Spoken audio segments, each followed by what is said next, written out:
बहुत सुंदर, बहुत ही अच्छे sir, thank you so much. तो समाधि पाद हम कर रहे थे। समाधि पाद में महर्षि पतंजलि जी को नमन कर दिया है। उसके बाद एक क्रम बनाने की हम कोशिश करते हैं कि किस तरह से हम क्रम से आगे बढ़ें। हमने तो ये क्या किया है, समाधि पाद ले लिया है, साधन पाद लेना है ना हमने। एक मिनट, गलती से हमने निकाल दिया समाधि पाद।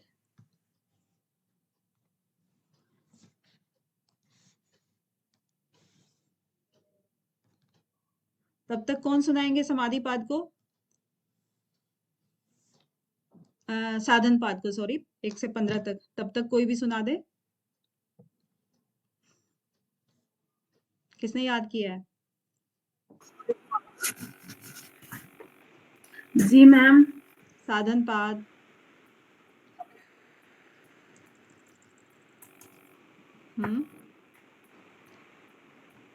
साधन पाद सुना दीजिए फटाफट, 1 से 15 सूत्र तक।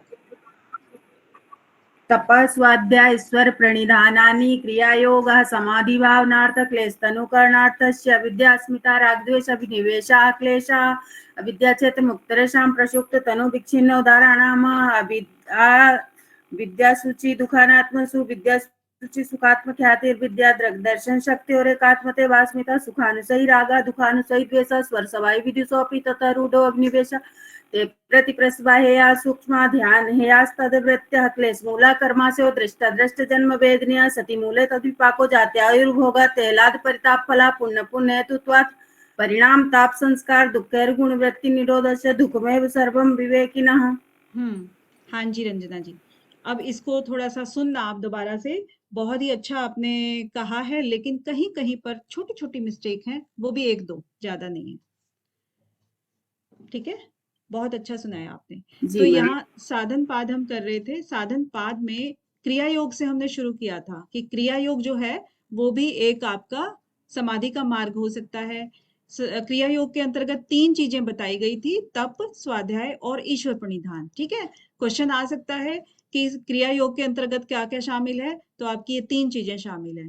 क्रिया योग जब करोगे तो इसका फल भी थोड़ा सा मिलेगा आपको, क्योंकि इसका प्रभाव तो कोई भी चीज करते हैं तो मिलता है। उसमें 2 फल बताते हैं। एक तो आपका आ गया समाधि की भावना आ जाती है आपके अंदर, और दूसरा आ जाता है कलेशों का तनुकरण, कि कलेशों को छोटा हो जाता है। कलेश जो इतने बड़े बड़े होते हैं उनमें अब दमखम नहीं रहता है, उनकी मसल्स वीक हो जाती हैं। हाँ, उसके बाद कलेशों के नाम बताएं कि कलेश आपने कहा है तो ये कलेश क्या है, कितने हैं?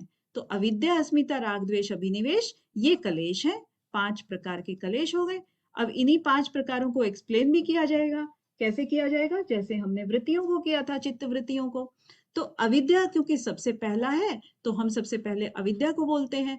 अविद्या के बारे में ये बताया, उंगली करके जैसे करते हैं ना, कि ये जो है ये इसकी माँ है। किसकी माँ है? उत्तरेषाम, जो कि बाद में उत्तर में जो लिखे गए हैं कलेश, उनकी माँ है ये। माँ का मतलब यहाँ पे क्षेत्र से संबंधित है। तो अविद्या जो है वो जन्म भूमि है किसकी, या जननी है उत्तरेषाम, बाद में आने वाले कलेशों की। अब यही कलेश जो होते हैं, इनकी कुछ अवस्थाएं होती हैं। ये कलेश जो है ना, हर इंसान में, हर मनुष्य में 4 प्रकार से रहते हैं। कैसे? प्रसुप्त, तनु, विच्छिन्न और उदार अवस्था में। तो इन चारों प्रकारों को आप, इनकी क्वालिटीज को या इनके लक्षणों को याद करना। ठीक है, अब अविद्या को ठीक से एक्सप्लेन करते हैं 5वें सूत्र में। अनित्य, अशुचि, दुख, अनात्मसु, यहां पर आप ब्रेक कर लीजिएगा, जैसे मैत्री, करुणा, मुदिता, उपेक्षा में किया था। कौन सा सूत्र नंबर है वो? मैत्री, करुणा, मुदिता, उपेक्षा, सूत्र संख्या क्या है उसकी? सलोनी जी। 33। Yes sir, 33। और अनित्य, अशुचि, दुख, अनात्मसु, तो ये सूत्र संख्या आपकी 5 है। और इसी में फिर आगे इसको कहा गया है, मिलान करने के लिए आता है कि अनित्य को हम नित्य समझ लेते हैं, अशुचि को हम शुचि समझ लेते हैं, दुख को हम सुख समझ लेते हैं, और अनात्म को हम आत्म समझ लेते हैं। समझ लेना मतलब ख्याति। तो वो अविद्या है। तो अविद्या की ठीक से डेफिनेशन जो है ना, ये यहां पर है। अविद्या की डेफिनेशन हम कहेंगे इसको। अब अविद्या को एक्सप्लेन कर दिया गया है। उसके बाद क्या आता है? अविद्या के बाद दूसरा कलेश कौन सा है? अस्मिता। ठीक है, अस्मिता दृक् और दर्शन शक्ति जो है, यानी कि दृक् शक्ति और दर्शन शक्ति, जब ये दोनों एक जैसी दिखने लगती हैं, ईव का मतलब होता है जैसा दिखना, एक जैसी दिखने लगती हैं, एक जैसी भासती हैं, तो फिर उसको अस्मिता कहा है। उसके बाद तीसरा जो कलेश है वो राग है। राग का मतलब हुआ कि जो चीजें आपको सुख महसूस कराती हैं, उनका अगर आप अनुसरण करते हो तब वो राग हो जाता है, यानी कि कहीं ना कहीं अटैचमेंट हो जाती है, और अटैचमेंट तो खराब ही होती है, अटैचमेंट किसी से नहीं करनी चाहिए। और दुख, दुख से भी आप किसी चीज को से दूर हटना चाहते हो, दूर हटना चाहते हो तो वो भी एक तरह का आपका कलेश हो गया है, और उसका अनुसरण करते तो हो तो आपको द्वेष पैदा होता है, तो ये भी एक तरह का कलेश है। और जो 5वें नंबर का और आखिरी कलेश है वो अभिनिवेश नामक कलेश है, जो कि स्वरसवाही स्वभाव से ही जो चला आ रहा है, जो विदुषों में भी है, और आरूढ़ो यानी कि परंपरागत रूप से जो चला आ रहा है, परंपरा से चला आ रहा है, वो जो कलेश है उसको अभिनिवेश कहते हैं। अब आपका प्रश्न बन सकता है कि अभिनिवेश जो कलेश है वो उसके अंदर जो, जैसे इस तरह आजकल जो क्वेश्चन बन रहे हैं ना, वो बन जाएंगे कि एक आपका स्वरस वाही जो है वो आपका ऑप्शन हो जाएगा, एक विदुषो या विदुषो या विदुषी या कुछ भी ऐसे विदुषः इस तरह का हो जाएगा, और एक आपका हो जाएगा आरूढ़। ठीक है, तो ये तीनों ऑप्शन जिस भी कूट में जाएंगे, मिक्सिंग और भी होगी आपकी, उन मिक्सिंग में से आपको ये तीन छांटने पड़ेंगे। ठीक है, तीन चीजें हैं यहाँ पे, स्वरसवाही यानी कि स्वभाव से ही जो चला रहा हो, विदुषों में भी जो है, और आरूढ़ो यानी कि जो परंपरागत रूप से चला आ रहा है वो भी। तो तीन प्रकार के जो भी इसमें लक्षण दिखाई दे तो वो अभिनिवेश नामक कलेश है। ठीक है, अब इसने कलेश बता दिया कि हर कलेश की रूपरेखा कैसी है, किस तरह से वो एक्सप्लेन कर दिया है। अब इन कलेशों को कहते हैं कि वो बता तो दिया है, अब इसको खत्म करो भाई, तभी तो आप मुक्ति की तरफ जाओगे। खत्म करने के लिए उन्होंने कहा कि ते प्रति प्रसव हेया सूक्ष्म। अब जो सूक्ष्म हो गए कलेश थे उनको हम प्रति प्रसव के द्वारा खत्म कर सकते हैं। ठीक है, अब ये क्वेश्चन यहाँ भी आपका बन सकता है कि सूक्ष्म कलेशों को या तनुकरण, जो तनु कलेश हैं उनको समाप्त करने का उपाय क्या है? उपाय क्या है? लैंग्वेज पे बहुत ध्यान देना है इस बार आपको। लैंग्वेज से, ह, ये जो चीजें होती है ना कारक जैसे होते हैं, तो कारकों में क्या होता है? कर्ता ने कर्म को करण से, तो इसमें होता यही है, ने, से, इस तरह की जो चीजें हैं ना वो आपके क्वेश्चन के आंसर की रूपरेखा बदल सकती हैं। तो ते प्रति प्रसव हेय सूक्ष्म, जो सूक्ष्म हुए कलेश हैं उनको आप हेय कैसे कर सकते हो, समाप्त कैसे कर सकते हो, नष्ट कैसे कर सकते हो? ऑप्शन में होगा प्रति प्रसव, तो आपको प्रति प्रसव देना है। इसके साथ में ही अगर आप कहो कि ध्यान हेया तद्व्रतया, तो ध्यान भी अगर दिया हो तो फिर यहां पर आपको क्वेश्चन की लैंग्वेज देख करके आपको आंसर देना है। ध्यान के द्वारा किया जाएगा और प्रति प्रसव जो है प्रति प्रसव तक पहुंचा जाएगा, और ध्यान एक प्रोसेस है। ठीक है, ये एक मंजिल है, ये एक प्रोसेस है, दोनों में इतना फर्क है। और ये आपको कलेशों को खत्म करने का उपाय बता दिया। अब कहते हैं कि जो कलेश हैं वो क्या हैं, फिर कहते रहते कहाँ हैं? आपने ये तो कह दिया कि कलेश का नाम ये हो गया और रहते वो वहां हैं। अब ये जो कलेश है, हमें ये तो बताओ कि ये जो कलेश मूल है ये बनता कैसे है? ठीक है, तो उसने कहा कि कलेश कर्माशय में रहता है, और जो कि दृष्ट और अदृष्ट जन्म वेदनीय होता है, और ये जब तक रहेगा सती मूले, ये जब तक रहेगा तब तक वो विपाक करता रहेगा, यानी कि फल देता रहेगा। किस किस रूप में फल देगा? जाति, आयु और भोग के रूप में फल देगा। और वो फल किस प्रकार के होंगे? ते यानी कि जो वो विपाक है, आपके फल हैं, वो हलाद हो सकते हैं, परिताप हो सकते हैं। ठीक है, हलाद मतलब जो हर्ष वाले होते हैं, सुख या अच्छी फीलिंग वाले हो सकते हैं, और परिताप मतलब वो परिताप यानी कि जो दुखदायी हो सकते हैं। तो डिपेंड करता है कैसे, पुण्य जो किए होंगे तो वो हलाद होगा, परिताप होगा तो अपुण्य होगा। तो ये इसके कारण होते हैं, ठीक है। अब इन्होंने कहा कि जो दुख है महर्षि पतंजलि के अनुसार वो 3 प्रकार के दुख हैं, परिणाम, ताप, संस्कार, 1, 2 और 3। और जो गुणों की वृत्ति है वो भी एक दूसरे के विरुद्ध होती है, और विवेकी जन के लिए सभी के सभी दुख होते हैं, कोई भी सुख नहीं होता है इनमें। अब यहाँ तक अपना रिवीजन चल रहा था, इसके आगे हम आज शुरू करते हैं यहाँ से। मुझे बोलने में थोड़ी सी दिक्कत हो रही है, लेकिन जितना हो पाएगा करते हैं। अभी जो है ना आपका एक चीज स्टार्ट हो रही है, चतुर्व्यूहवाद। महर्षि पतंजलि के हिसाब से एक क्वेश्चन आता है, चतुर्व्यूहवाद, ठीक है। अभी चतुर्व्यूहवाद क्या चीज है, ये पहले कभी आपने अगर नाम सुना है आपने इसका नाम सुना है? ये बौद्ध जो दर्शन है ना, बौद्ध धर्म है, उसके अंदर भी आता है ये चतुर्व्यूहवाद। तो इसमें क्या है कि चीजें होती है, जैसे अपना था बौद्ध धर्म में थोड़ा मोटा मोटा, क्योंकि इसमें ना महर्षि पतंजलि का जो ये योग सूत्र है, इसमें भगवान बुद्ध के द्वारा जो बौद्ध धर्म प्रचलित हुआ है उसका भी कुछ अंश है, इसीलिए हम इसकी चर्चा करते हैं यहाँ पे।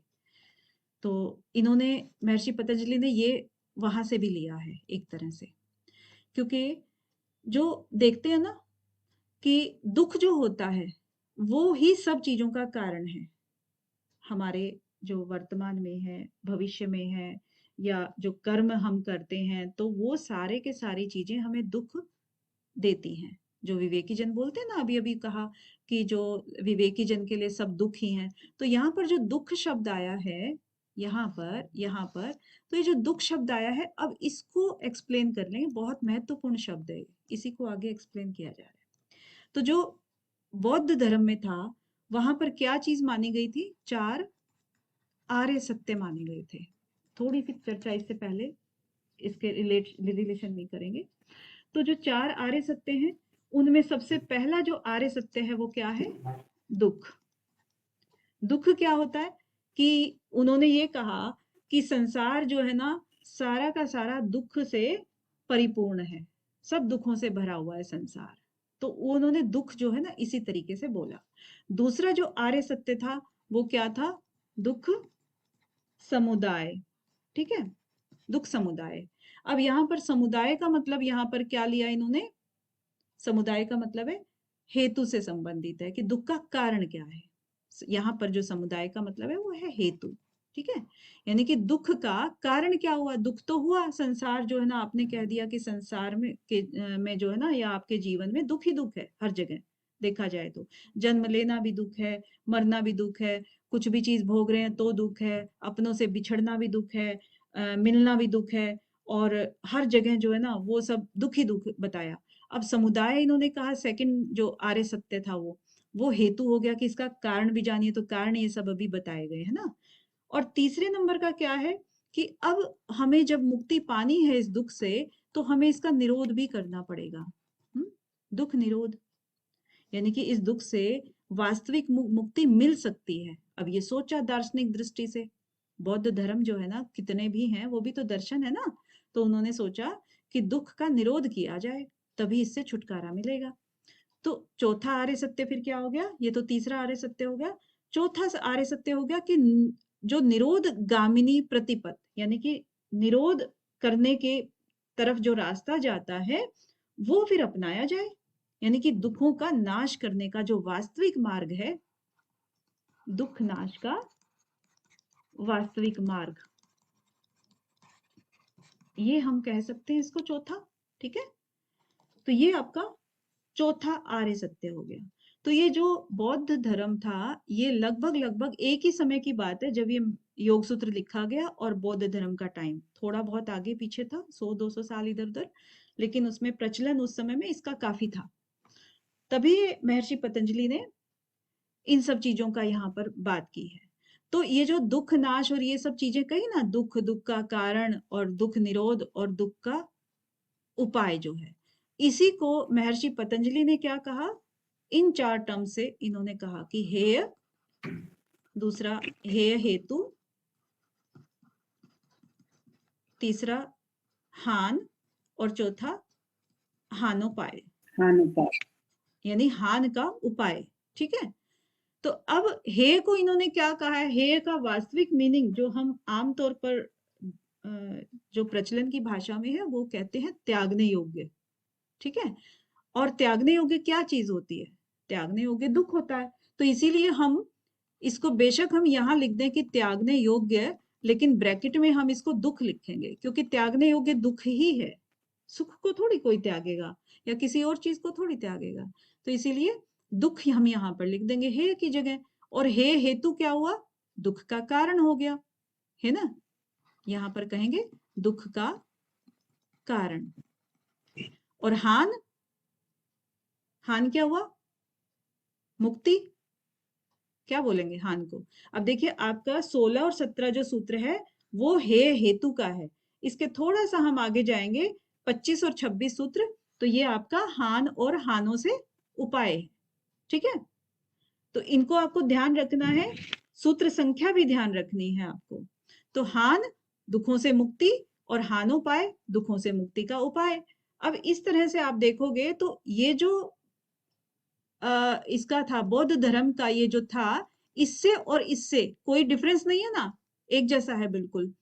इसीलिए चतुर्व्यूहवाद का एक अगर प्रश्न आता है कि चतुर्व्यूहवाद का वर्णन किस किस ग्रंथ में मिलता है, उसमें अगर बौद्ध धर्म है तो वहां भी आपका ऑप्शन जाएगा, और पतंजलि योग सूत्र है तो वहां भी ऑप्शन जाएगा। ठीक है, तो सेम चीज होगी ना, हान, हान का मतलब है मुक्ति, और मुक्ति किसकी कह रहे हैं हम, मुक्ति हो रही है दुखों की, यानी कि दुखों से मुक्ति। ठीक है, और दुखों से मुक्ति इन्होंने बता दिया कि ये उपाय है। अब इस जो हान है मतलब जो आपका है, उसके बाद हान उपाय, इसका उपाय फिर जानने के लिए हम और करते हैं कि इसका उपाय, दुख से मुक्ति का उपाय अब यहाँ पर देखेंगे।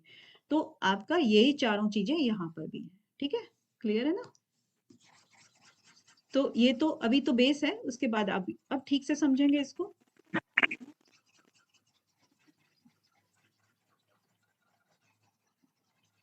मैम, हाँ जी, जी बोलिए। मैम ये जो हान और हानोपाय है, तो हान में ये दुखों से मुक्ति सब सिर्फ इतना ही बोल रहे हैं कि दुखों से मुक्ति है, और उसका उपाय फिर बाद में बता रहे हैं। अभी आएगा ना तब फिर और एक्सप्लेन करेंगे, अभी हान हानोपाय आया नहीं, फिलहाल आप हे हेतु समझिए बस, है ना। ओके। हाँ, सीक्वेंस फिर थोड़ा सा चलेगी ना, ठीक से क्रम चलेगा। तो अब यहाँ पर आपने 3 प्रकार के दुख देखे थे, परिणाम, ताप, संस्कार, दुःखैर। यहाँ पर आपको दुख को हाईलाइट करना है ताकि आप दुख की सीरीज को आगे चला सकें, क्रम आगे चला सकें। ठीक है, इससे क्रम आपका गड़बड़ाएगा नहीं। तो अब दुख जो है, दुख को एक्सप्लेन किया है कि हेयम दुखम अनागतम। अब हेयम का मतलब क्या होता है, हेय, हे जैसे कि हम जानते हैं कि पहले भी इस शब्द के ऊपर चर्चा हुई है कि जो हे होता है, यानी कि हे दृष्टि से किसी चीज को देखते हैं ना, जो हमें अच्छी नहीं लगती है, नहीं नहीं ये मुझे नहीं चाहिए, ऐसा एकदम से बोल देते हैं, तो वो हे मतलब त्यागने योग्य है, वो चीज हमें नहीं चाहिए, नष्ट करने योग्य है, त्यागने योग्य है, आप कोई भी शब्द का यूज कर सकते हैं। तो हेम हो गया। अब हे क्या होना चाहिए, वो दुख होना चाहिए, दुख। और अनागतम, अब यहाँ ये शब्द इंपॉर्टेंट है, अनागतम। अपने काल जो होते हैं, काल 3 तरह के होते हैं ना, एक तो होता है भूतकाल, एक होता है वर्तमान काल, और एक होता है भविष्य काल। सबको मालूम है ये, इसमें तो किसी को कोई वही नहीं है। और यहाँ पर भूतकाल का जो दुख होता है वो किसी को कोई फर्क नहीं पड़ता है, वो जा चुका है, बीत चुका है ना, उससे हम बहुत ज्यादा सबक भी ले चुके होते हैं कई बार, तो ये इसका कोई मतलब नहीं यहाँ पर। वर्तमान का जो होता है, वर्तमान में हमारा जो भी जीवन है, हमारा चाहे वो दुखी है सुखी है कैसा भी है, वो हम झेल रहे हैं, उसके ऊपर ना, उसको हम चेंज भी नहीं कर सकते। ठीक है, तो वर्तमान में जो भी चल रहा है वो, उसके ऊपर भी कोई चेंज नहीं है। अब रहा भविष्य, भविष्य का ही दुख ऐसा होता है जो कि हेय हो सकता है। अब यहाँ पर अनागत जो लिखा है, अनागत, इसको अगर हम ब्रेक करते हैं इस शब्द को, तो एक तो होता है आगत। आगत का मतलब आया हुआ। आया हुआ क्या चीज होती है? वर्तमान होता है ना। आया हुआ तो वही हो गया ना, जो आज आ रहा है वो तो है हमारे पास, वो आगत हो गया। अनआगत, अब यहाँ पर अन लग गया है अगर, तो इसका मतलब वो आया नहीं है अभी। जो आया नहीं है उसको तो भविष्य ही कहेंगे, हम अनागत ही कहेंगे। तो अनागत जो है, हमारा जो फ्यूचर है, भविष्य है, उसमें जो आने वाला दुख होता है, उसी को हम हेय कर सकते हैं। हेयम दुखम अनागतम, जो आने वाला दुख है उसी को ही हम हेय कर सकते हैं, त्याग सकते हैं, नष्ट कर सकते हैं। राइट? तो आपका हेय हेतु हान हानोपाय पूछा जाता है, बिल्कुल क्लियरली क्वेश्चन बनता है कि कौन सा दुख त्यागने योग्य है। उसमें भूत, वर्तमान, भविष्य, आपको संस्कृत में भी ये शब्द आ सकते हैं, हिंदी में भी आ सकते हैं, और इनके पर्याय भी आ सकते हैं। तो आपको हर तरह से तैयार रहना होगा कि त्यागने योग्य दुख हमेशा और हमेशा भविष्य का ही होता है। अब देखो क्या है ना, अपने कर्म कैसे बनते हैं, या कर्म कितने प्रकार के होते हैं, हमारे वेदांत दर्शन में भी आते हैं। संचित कर्म होते हैं, क्रियमाण कर्म होते हैं, प्रारब्ध कर्म होते हैं। तो जो संचित कर्म होते हैं वो पूर्व जन्म में किए हुए कर्म होते हैं, जिनका फल हमें नहीं मिला है, वो संचित है, मतलब इकट्ठे हैं अभी। क्रियमाण क्या होते हैं कि जिनका फल कुछ इस जन्म में मिल रहा है और कुछ अगले जन्म में मिल जाएगा, यानी कि वो भी चल रहे हैं, फल देते हुए चल रहे हैं वो। ठीक है। प्रारब्ध जो है ना वो हो चुका है, जैसे जो भी प्रारब्ध संचित कर्मों के साथ ही अटैच होते हैं ये, तो वो जो कर्म होते हैं वो हमारे को अपने जाति आयु भोग जो आपने पढ़ा था ना, वो करीब करीब वैसा ही होता है कि जो हमारे प्रारब्ध के हिसाब से हमें जन्म, परिवार, स्थान वगैरह सब मिलता है। तो उसी हिसाब से उनमें हम बदलाव नहीं कर सकते। जैसे कि हमने पेरेंट्स हमारे एक बार जो हो गए, भाई बहन जो हो गए, हम उनमें बदलाव नहीं कर सकते हैं। कुछ चीजें ऐसी होती हैं जिनमें हम कभी बदलाव नहीं कर सकते हैं। ठीक है। तो ऐसा प्रारब्ध होता है। और जो वर्तमान में जो हम कर्म कर रहे हैं वो भविष्य में फल देगा, वो बीज पैदा कर रहा है भविष्य के लिए। इसका मतलब क्या हुआ? वर्तमान के कर्मों से हम अपने दुखों को त्याग सकते हैं। ठीक है। क्लियर है ये वाला ना, या कुछ और डाउट है इसमें? क्लियर है मैम। ओके। तो अभी जो हे हमने पढ़ा, हे के बाद कहता है कि हे हेतु, ये जो दुख है आपका, इसका कारण क्या है? बहुत बड़ा कारण है। दृष्टा दृश्य संयोगो हेय हेतु, यानी कि दृष्ट और दृश्य, इनका जो संयोग होता है वो हेय हेतु है, दुख का कारण है। तो यहाँ पर जो है ना, हेय जो माना है वो दुख को माना है। कहा ना, हेय का वैसे मतलब होता है त्यागने योग्य चीज, लेकिन त्यागने योग्य चीज केवल एक ही है, दुख। तो जो दुख का कारण हो गया, हेतु हो गया उसका, वो क्या है? दृष्टा और दृश्य का संयोग। अब यहाँ पर सबको मालूम है कि दृष्टा क्या है और दृश्य क्या है। प्रकृति और पुरुष का संयोग जो हो गया वो दुख का कारण है। और वियोग क्या चीज है? वियोग क्या चीज है? मुक्ति। यस अर्चना जी, वेरी नाइस। मुक्ति। तो जो मुक्ति है वो आपका वियोग हो गया। लेकिन संयोग की बात करेंगे हम यहाँ पर, क्योंकि यहाँ पर जो 17वां सूत्र है उसमें लिखा है साफ साफ कि जो हे हेतु है वो दृष्टा और दृश्य का संयोग कहलाया है। संयोग होगा, देखिए पुरुष है ना, पुरुष जब प्रकृति में मिलेगा, जैसे ही मिलेगा, महत तत्व है, उसके बाद अहंकार है, फिर छोटे छोटे सूक्ष्म अवस्था से होते हुए धीरे धीरे करके स्थूल अवस्था में आ जाएगा। और स्थूल अवस्था में भी, क्योंकि जैसे माँ के गर्भ में आता है वहीं से उसका टॉर्चर, दुख स्टार्ट हो जाता है। उल्टा लटका हुआ है, अंदर ही वो कुछ भी कभी खा रहा है कभी नहीं खा रहा है, और डिपेंडेंट है पूरी तरह से, है ना। तो वहीं से दुख स्टार्ट हो गया। बाहर आया तो बाहर भी वो जैसे उसने अगर साफ सफाई के लिए भी दूसरों पे डिपेंड है, अगर उसने शुशु पोटी कर दिया, किसी ने साफ कर दिया तो ठीक है, नहीं साफ कर दिया तो गंद में पड़ा हुआ है, उसके हाथ में कुछ नहीं है, सिर्फ रोना है। भूख के लिए भी उसको रोना है, जुबान नहीं है। और फिर उसके बाद बड़े होते हैं, स्कूल में जाने के लिए भी पहले रोना है, उसके बाद टीचर से डरना है, फिर पेरेंट्स से डरना है, रिजल्ट आए, खराब आए, सही आए। और उसके बाद कॉलेज में भी यही हाल है, शादी हो गई, गृहस्थी हो गई, बच्चे हो गए, जिम्मेदारियां हो गई, मतलब कहाँ पर वो सुखी है। तो जैसे ही दृष्टा दृश्य में मिला, प्रकृति में मिला, उनका संयोग हुआ, तो वो दुख का कारण हो गया है। कर्माशय जब तक बनते रहेंगे तो वो इसमें जन्म जन्म तक उसका साथ नहीं छोड़ेंगे। अब यहाँ पर आप क्रम बनाने की दृष्टि से देखेंगे तो दृष्टा और दृश्य दो शब्द आए हैं, ठीक है। दृष्ट का मतलब क्या होता है?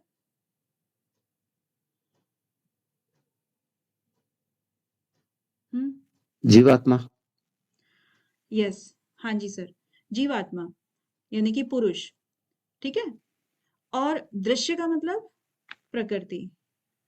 प्रकृति। आमतौर पर अभी तक हम देख रहे थे कि जो शब्द पहले आया है उसको पहले एक्सप्लेन कर दिया है महर्षि पतंजलि ने, ऐसा हुआ है।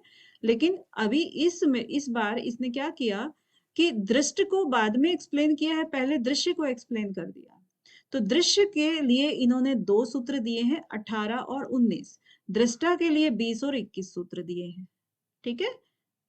आगे थोड़ा सा हम ऐसे करते चलेंगे ना तो याद करने में और सीक्वेंस बनाने में आसानी रहती है। अब आपने देखा कि दृश्य को एक्सप्लेन करेंगे अभी। तो दृश्य को क्या कहा है महर्षि पतंजलि ने? दृश्य को कहा है, एक बार मोटा मोटा व्यू दे रहे हैं दृश्य के बारे में। क्या दे रहे हैं कि प्रकाश क्रिया स्थितिशीलम भूत इंद्रियात्मकम भोग अपवर्गार्थम दृश्यम। यानी कि जो प्रकाश क्रिया और स्थिति, दृश्य के अंदर क्या क्या चीज होती है। देखिए, दृश्य का मतलब हम दूसरे शब्दों में प्रकृति कह देना, इसको कोई प्रॉब्लम नहीं ना किसी को हो तो भी क्या है, हम तो कहेंगे। तो जो प्रकृति है, प्रकृति के अंदर इन्होंने क्या बोला? सत्व रजतम, सत्व रज और तम, ये 3 प्रकार के गुण होते हैं जो प्रकृति को साम्य अवस्था में होते हैं स्टार्टिंग में, जब उसका पुरुष का या दृष्टा का इसमें कोई मेल नहीं होता है, ठीक है ना। ये भी अपने आप में प्योर है और दृष्टा भी अपने आप में प्योर है। दोनों प्योर अवस्था में, दोनों की अपनी अपनी जगह पे दोनों खड़े हुए हैं। तो जब ये प्योर हैं, प्रकृति के अंदर सत्व रजतम तीनों एकदम इक्वल कंडीशन में है। तो अब यहाँ पर 3 चीजें इन्होंने बोली, तो इन तीनों चीजों को हम दूसरे शब्दों में क्या कह सकते हैं? सत्व को क्या कहते हैं? प्रकाश, यही कहते हैं। रज को क्या कहते हैं? रज क्रिया का प्रतीक है, क्रिया कराता है रज, ठीक है। क्रिया। और स्थिति, क्रियाशील। स्थिति का मतलब है ठहरना, वो हिलता डुलता नहीं है, आलसी है एकदम। तो आलसी है तो वो तम, ठीक है। तो यहां पर किसकी बात कर दी है इसने? गुणों की बात कर दी है। शीलम, शीलम का क्या प्रकृति मतलब होता है? गुणों की। शीलम का मतलब होता है उसका स्वभाव ऐसा है। किसका स्वभाव है?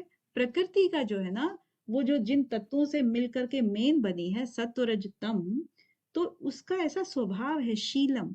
शीलम मतलब इसका स्वभाव वाली है कि सत्व स्वभाव भी है उसके अंदर, रज भी है और तम भी है। इन्हीं से बनते हैं ना, किसी के भी संस्कार है, स्वभाव है, इन्हीं से बनते हैं।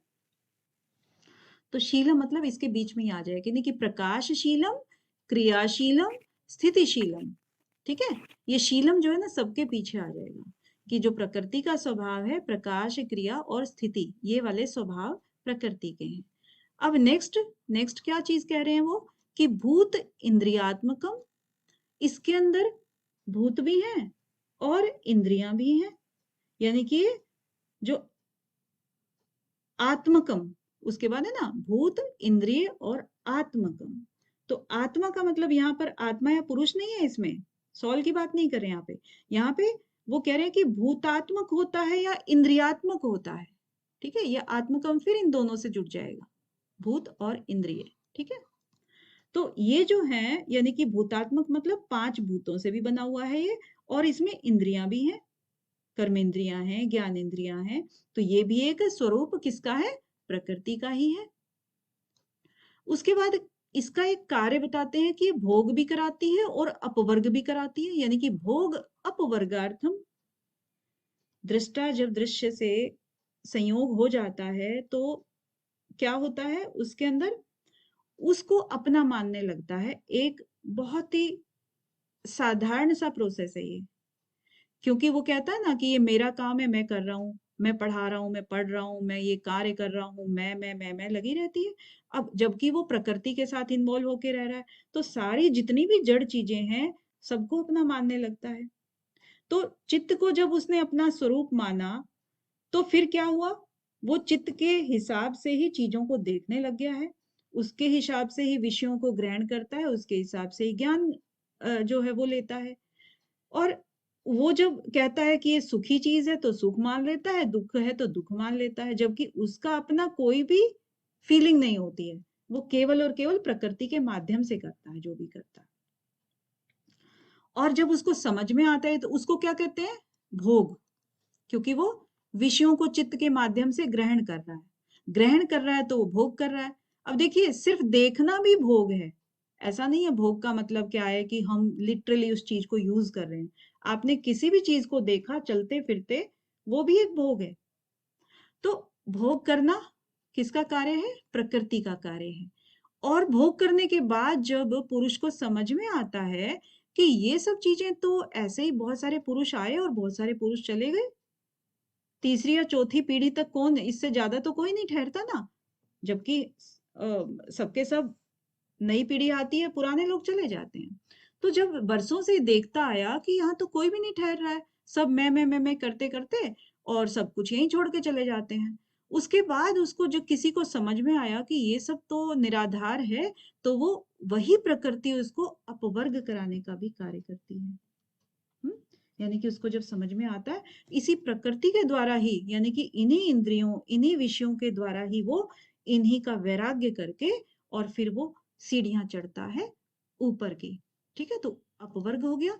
तो ये दृश्यम की परिभाषा है, मतलब परिभाषा क्या है? दृश्यम की व्याख्या है। ठीक है, तो इसने क्या क्या बताया?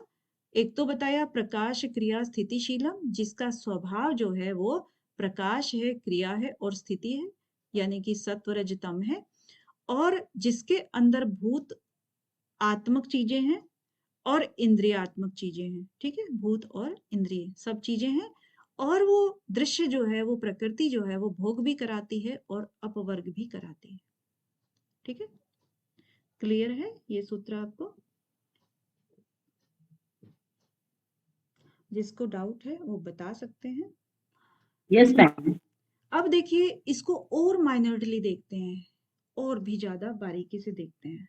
अभी तक तो इन्होंने सिर्फ इनको कहा ना कि भाई इसके अंदर मोटे मोटे बता दिए कि इसमें सत्वरजतम 3 गुण है, तीनों प्रकार के स्वभाव वाली है, भूत और इंद्रिय इसके अंदर होते हैं, और ये भोग और अपवर्ग का कार्य कर रही है। 19 वाले में ये और गहराई से बता देते हैं कि विशेष अविशेष लिंग मात्र अलिंगानी गुण परवाणी। अब पूरी प्रकृति की व्याख्या देखिए। अब यहाँ पर पूरा बता देते हैं, पूरे दृश्य का स्वरूप है क्या क्या है। विशेष, विशेष क्या होता है? आमतौर पर विशेष को क्या कहते हैं? जो विशेष और अविशेष, इसने 2 चीजें बताई हैं, विशेष और अविशेष। विशेष का मतलब ये होता है कि जिस चीज के द्वारा हम विषयों को ग्रहण करते हैं, वो विशेष हो गई ना। जैसे हम अपनी कर्मेंद्रियां, हमारी क्या हो गई? हाथ, मुंह, पैर, गुदा, जनेंद्रियां, 5 कर्मेंद्रियां हो गई। इन्हीं 5 कर्मेंद्रियों से हम किसी भी कार्य को करते हैं। ठीक है, तो 5 हो गई कर्मेंद्रियां, मान लीजिए कर्मेंद्रियां, और 5 हो गई हमारी ज्ञानेंद्रियां। अब इन कार्यों को करेंगे कैसे? मान लीजिए हाथ से हमें कोई कार्य करना है, दान देना है, पानी पीना है, खाना खाना है, तो वो हाथ जो है ना, किसी चीज को देखेगा, समझेगा तभी तो वो ज्ञानेंद्रियां भी हो गई आपकी। ठीक है, ये भी तो इनके माध्यम से ही तो करेगा सब। ठीक है, अब इसके ऊपर भी एक मन जो है ना, मन कराएगा तभी तो करेगा, बिना मन के आप कैसे कर लोगे, नहीं कर पाओगे ना। तो ये जो बेस है, किन्हीं भी विषयों का जो भोग होता है वो हम इनके द्वारा ही करते हैं। 5 कर्मेंद्रियां, 5 ज्ञानेंद्रियां और मन। डायरेक्ट भोग की बात कर रही हूं मैं, जो डायरेक्ट आप काम करते हो वो इनके द्वारा ही करते हो, तो इसीलिए इसको विशेष कहा है। आई होप वो चित्र बनाने की तो जरूरत नहीं है ना आपको, प्रकृति पुरुष और उसका एक एक वो, उसकी जरूरत नहीं है ना, या है? No ma'am. नो मैम, याद है वो तो। हाँ, आपको याद है, कोई ऐसा भी हो, क्या पता ना हो। प्रकृति हो गया, प्रकृति में जब पुरुष का इन्वॉल्वमेंट होता है, यहाँ पर पुरुष लगा लीजिए, उसका जब इन्वॉल्वमेंट होता है तो सबसे पहले महत्त्व आता है, ठीक है, उसके बाद अहंकार आता है, अहंकार आगे जाकर के सात्विक और तामसिक अहंकार में कन्वर्ट होता है, सात्विक और तामसिक। अब सात्विक अहंकार जो है वो आपका पैदा करता है 5 कर्मेंद्रियां, 5 ज्ञानेंद्रियां और 1 मन, ठीक है। और तामसिक अहंकार में पहले आती हैं तन्मात्राएं, 5 होती हैं जो कि, और 5 ही महाभूत या भूत, पंचभूत जैसे जो बोलेंगे, पंचभूत होते हैं, ठीक है। अब जब हमारा शरीर है, जो चीज भी दिखाई देती है, सिर्फ शरीर की बात नहीं कर रहे हैं, जो भी चीज हमें दिखाई देती है, चाहे वो चेयर है, टेबल है, खाना है, कपड़ा है, कुछ भी चीज जो इस दुनिया में दिखाई देती है वो पंचभूत में ही दिखाई देती है। तो दिखाई देने योग्य चीज सिर्फ ये है, बाकी कोई भी चीज दिखाई नहीं देती। अब आप कहेंगे कि कर्मेंद्रियां तो दिखाई देती हैं, ज्ञानेंद्रियां उसके अंदर, शरीर के अंदर होती हैं, तो ये होती जरूर हैं, लेकिन जो शक्ति की बात कर रहे हैं यहाँ पे, जो कर्मेंद्रियां हैं, देखिए किसी के क्या होता है ना कि हाथ पैर तो दिखाई देते हैं कि भी इसके तो हाथ हैं पैर हैं, लेकिन पैरालिसिस अगर किसी को हो जाता है तो शक्ति तो नहीं है उसके हाथ पैर उठाने की, तो उसमें हम ये नहीं कह सकते ना कि कर्मेंद्रियों से रहित है ये आदमी। कर्मेंद्रियां तो है उसकी, लेकिन उसके अंदर शक्ति नहीं है। ज्ञानेंद्रियों में भी ऐसे ही होता है, आंखें होती हैं लेकिन वो अंधा होता है, कान होते हैं लेकिन वो बहरा होता है। इसी तरह से और भी ऑर्गन्स हैं, किसी को स्मेल बिल्कुल नहीं आती, किसी को बहुत ज्यादा तेज आती है, तो इसी तरह से उनके भी ये जो ज्ञानेंद्रियां हैं वो कार्य नहीं करते हैं। तो वो वाला उसमें संबंधित नहीं है, संबंधित ये वाला जो है ना, ये विषय होते हैं, और इन विषयों को, ये जो सारे विषय हैं ये वाले, इनके द्वारा ग्रहण किया जाता है, ठीक है। तो आपके ये कितने हो गए, 5 5 1, कितने हो गए जो विशेष 11। 11। अब 11 में आप देखोगे किसको, पंचभूतों को देखोगे ना, पंचभूतों जी को ही मैम। तो देखोगे ना इनके द्वारा, तो पंचभूतों को जी मैम। देखोगे तो फिर ये हो गए आपके संख्या में 16, तो विशेष के अंतर्गत जो भी आए वो आपके आए 16। आप भूलना नहीं, इस तरीके से बताया है कि ये जो चीजें हैं आपके सात्विक अहंकार के अंतर्गत, जितने भी चीजें हैं, 11 चीजें आई हैं, 5 कर्मेंद्रियां, 5 ज्ञानेंद्रियां और 1 मन। मन करेगा अच्छा या बुरा, तभी आप इन चीजों से दूर हटोगे, आप पास हटोगे। ज्ञानेंद्रियां और कर्मेंद्रियों के द्वारा ही आप किसी विषय का भोग कर सकते हो, और करोगे विषय। अब क्या है ना, किसी विषय का भोग कर सकते हो, तो विषय क्या है, विषय है पंच महाभूत, क्योंकि आकार प्रकार और ये सब चीजें केवल पंचभूत के अंतर ही होती हैं। तो ये आपका हो गया विशेष के अंतर्गत, ये सब चीजें आई आपकी विशेष, कितनी आई, 16 चीजें हो गई। क्लियर है ना। जो पहला शब्द है आपका विशेष, इसको अभी एक्सप्लेन किया है, ठीक है। अब आता है जी अविशेष, मैम। अब आता है अविशेष। अविशेष क्या होता है, अविशेष मतलब जो विशेष नहीं है, शब्द से ही पता लग रहा है ना कि वो बहुत ज्यादा विशिष्ट नहीं है। अब क्या चीज नहीं होती है, क्योंकि वो रूप रंग से तो दिख नहीं रही है, तो विशेष नहीं है। फिर अब विशेष इसमें से जो बताया था आपको, जिसने पंचभूतों को पैदा किया था, कौन थे वो,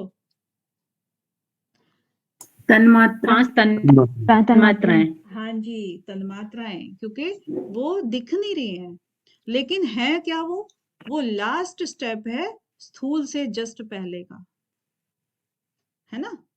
स्थूल से जस्ट पहले का स्टेप है, वहां तक चीजें दिखाई नहीं पड़ती हैं।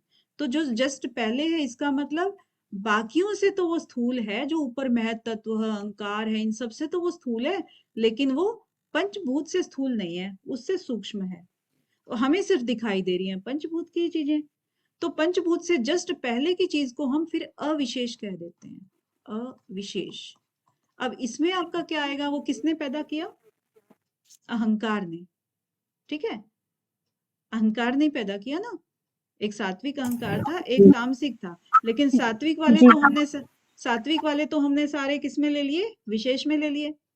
अब बचा तामसिक अहंकार, तो उस अहंकार को हम यहां पर ऐड कर देते हैं। एक अहंकार ये हो गया, प्लस तन्मात्राएं 5, ठीक है। तो 6 हो गए, संख्या में कितने हो गए, 6। तो विशेष के अंतर्गत 16 हो गए, अविशेष के अंतर्गत 6 हो गए। अगला जो शब्द आता है लिंग मात्र। अब यहाँ क्योंकि मात्र ही आया है कि मात्र मुझे इतना सा दे दो, एक साधारण भाषा में हम कभी भी बातचीत में बोलते हैं ना कि मात्र इतना सा चाहिए। इतना सा मतलब बहुत छोटा सा, चिन्नू सा, उतना चाहिए बस। तो वो जो उतना है, इसीलिए इसको मात्र बोला है, मात्र इतना। तो क्या कहा, लिंग मात्र। अब यहाँ जो प्रकृति लिखा था सबसे पहले, जो मूल प्रकृति हम कहेंगे इसको, मूल प्रकृति ने क्या किया था, कौन सा विकार पैदा किया था, महतत्व। महतत्व। अब इस महतत्व या ब्रैकेट में बुद्धि हम लिख देते हैं, दूसरे शब्दों में बुद्धि भी बोल देते हैं। तो ये लिंग मात्र जो है आपका ये है, क्योंकि चिन्ह सा, छोटू सा, है ना। लिंग मात्र, लिंग का मतलब क्या होता है, चिन्ह। तो जो चिन्ह है वो भी मात्र यानी छोटा सा। तो प्रकृति का जो पहला विकार होता है वो इतना सा है बस, और कोई विकार नहीं है अभी। अभी तो ये और भी आगे बढ़ेगा, बट इतना सा विकार, यानी कि पहला जो भी इसका विकार है उसी को लिंग मात्र बोला है, ठीक है। लिंग मात्र हो गया। अब अलिंगानी। अब इसी लिंग को अगर इसके पहले हम अ लगा दें, लिंग के पहले अगर अ लगा देते हैं, इसका मतलब कोई लिंग नहीं है, कोई चिन्ह नहीं है। अब कोई चिन्ह नहीं है तो उसको हम दूसरे शब्दों में क्या कहेंगे, मूल प्रकृति। कोई चिन्ह ही नहीं है, मिलावट हुई नहीं फिर तो, है ना। और जी मैम। जो जी मैम। हाँ, जो अलिंगानी है, यानी कि अलिंगानी यानी मूल प्रकृति। और ये मूल प्रकृति कहाँ तक जाती है, गुण परवाणी। परवाणी का मतलब है वहां तक जाती है, परवाणी, गुण परवाणी यानी कि गुणों तक चली जाती है। और मूल प्रकृति बनती कैसे है, जैसे सत्व रजतम अभी अभी बताया ना, सत्व रज, रज इज इक्वल टू तम, सबकी साम्य अवस्था होती है। तो ये गुणों तक चली जाती है। ये जो आपका अभी बताया ना कि ये जो प्रकृति है विशेष से होते हुए, पहले विशेष आएगा सबसे नीचे, फिर अविशेष आएगा, और उसके बाद लिंग मात्र आएगा। हम क्या कर रहे हैं अभी, प्रति प्रसव की तरफ जा रहे हैं। उसके बाद अलिंग आएगा, ठीक है, ये आ गया। तो यहां तक हम विशेष में कितने पदार्थ बताए थे, 16, अविशेष में 6, लिंग मात्र में 1, और अलिंग जो मूल प्रकृति है वो भी 1 है। हो गया आपका, कितने तत्व हो गए, 25 मैम। हाँ बहुत अच्छा मैथ्स है आपका। कितने हो गए, 24। 24। हाँ, इसीलिए डीआई नहीं कर पाते हो। तो पुरुष नहीं है अभी, 24 में। जी मैम।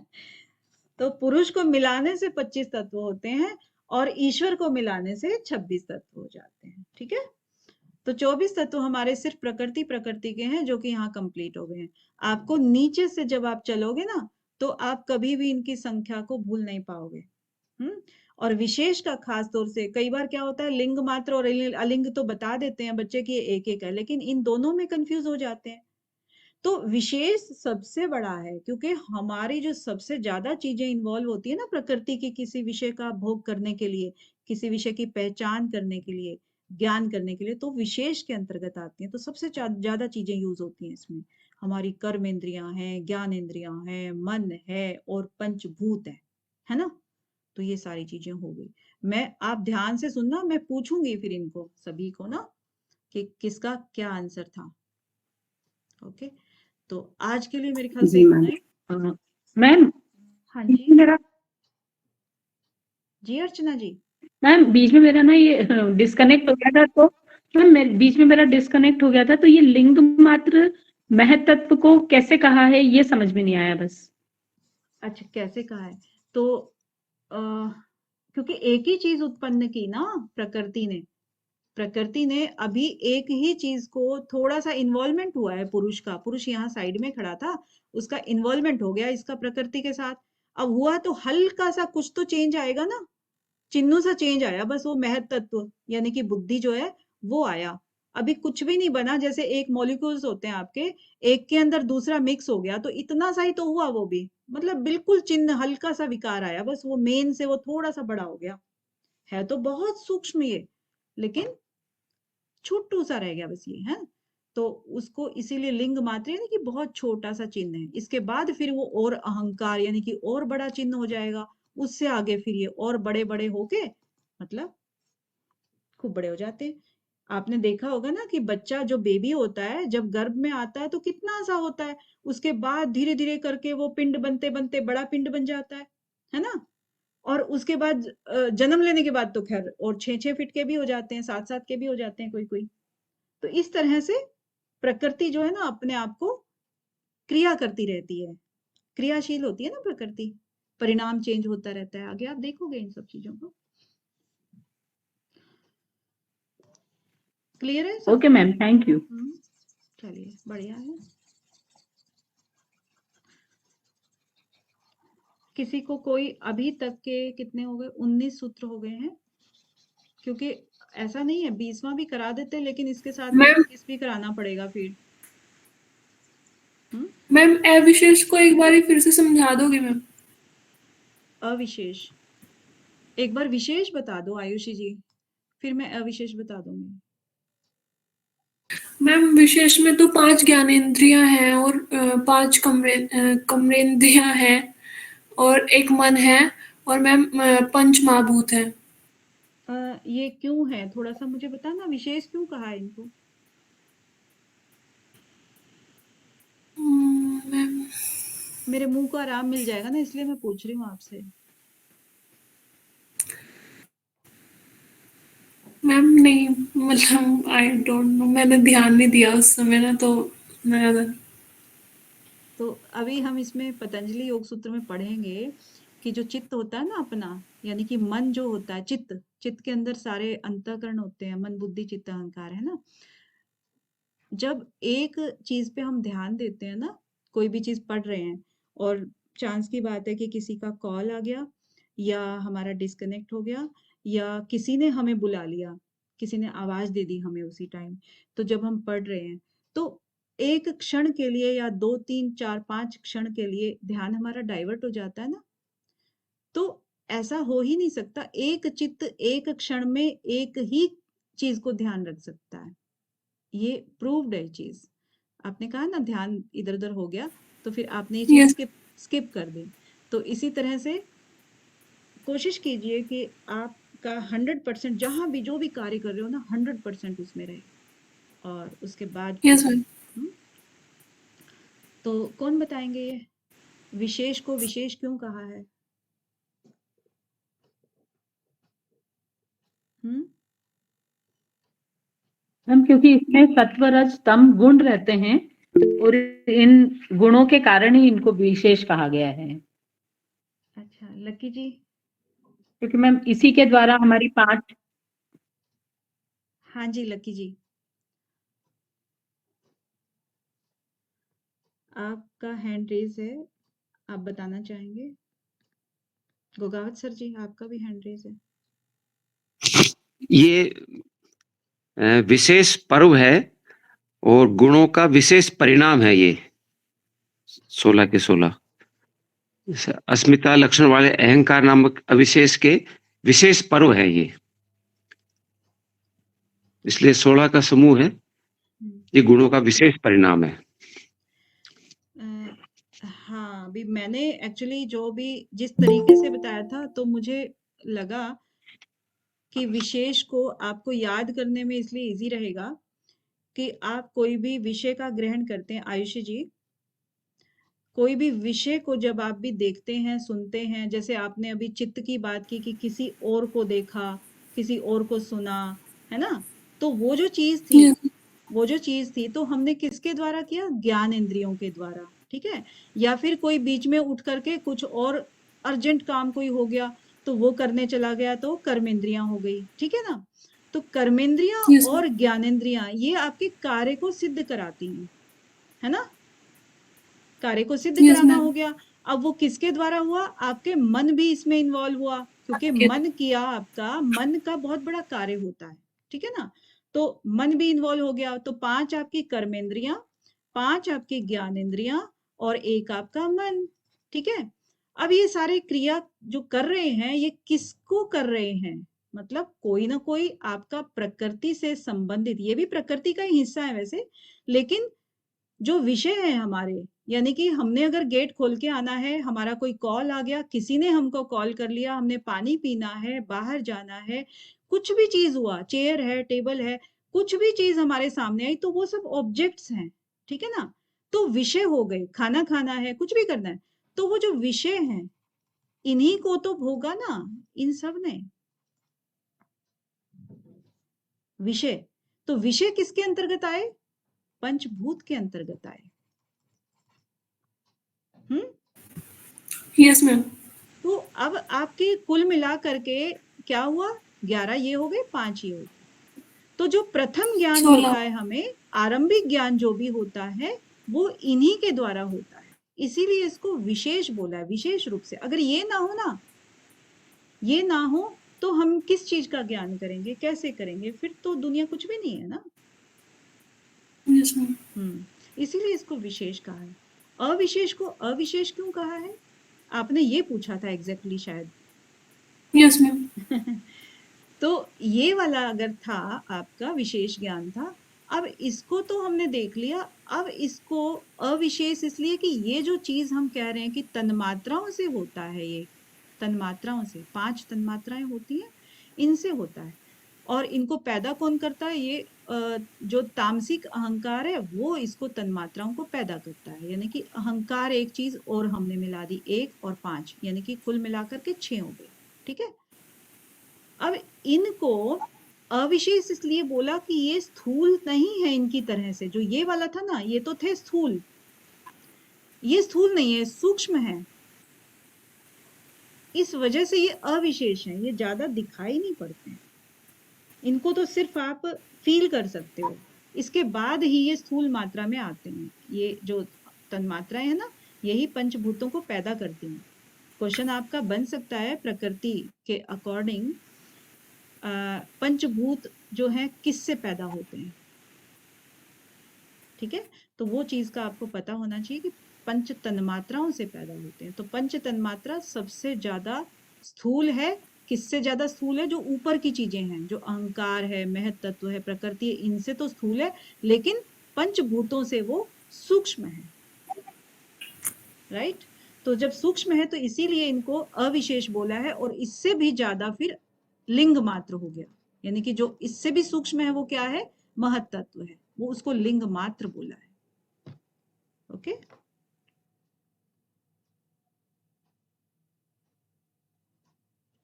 ठीक है?